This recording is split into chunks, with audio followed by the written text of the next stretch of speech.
So everyone, আমরা চলে এসেছি ফায়ারি মাউন্টেন দেখার পর আতেশি ফায়ারি টেম্পল। এখন আমরা ফায়ারি টেম্পল দেখব। চলো ভিতরে যাই, গিয়ে তোমাদের দেখাচ্ছি fiery temple. Let's go. Now we are going into the Ateshgah fiery temple.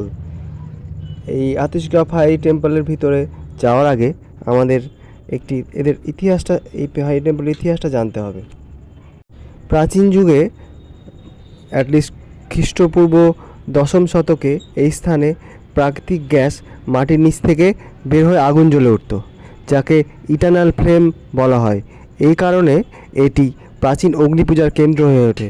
এই অঞ্চলে জরুস্ত্রবাদ বা আমরা যেটা জানি জরাথ্রিসিয়াম, এই ধর্মটা প্রচলিত ছিল। যারা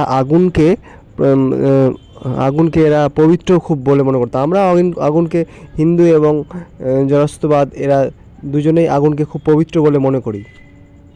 পরে মধ্যযুগে ইসলাম আগমনের পরে ধীরে ধীরে জরস্ত্রবাদ এই ধর্মের প্রভাব কমে আসে এবং ইসলামের প্রভাব বেড়ে যায়, ফলে এই অগ্নি মন্দিরগুলো অনেকটা পরিত্যক্ত হয়ে পড়ে।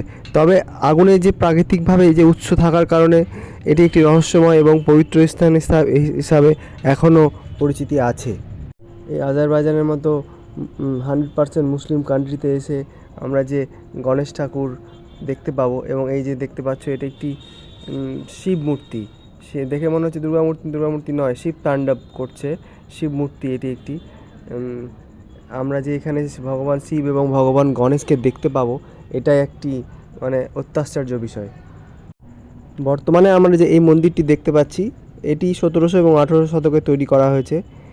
এই মন্দিরটি নির্মাণ করে মূলত ভারতীয় হিন্দু এবং শিখ ব্যবসায়ীরা, যারা সিল্ক রুট ধরে এখানে ব্যবসা করতে আসতেন। এই যে দেখছি এখানে এই ব্যবসা করতে এসে তারা যখন রেস্ট করতো, তখন এখানে গণেশ বন্দনা এবং শিব বন্দনাও করতো।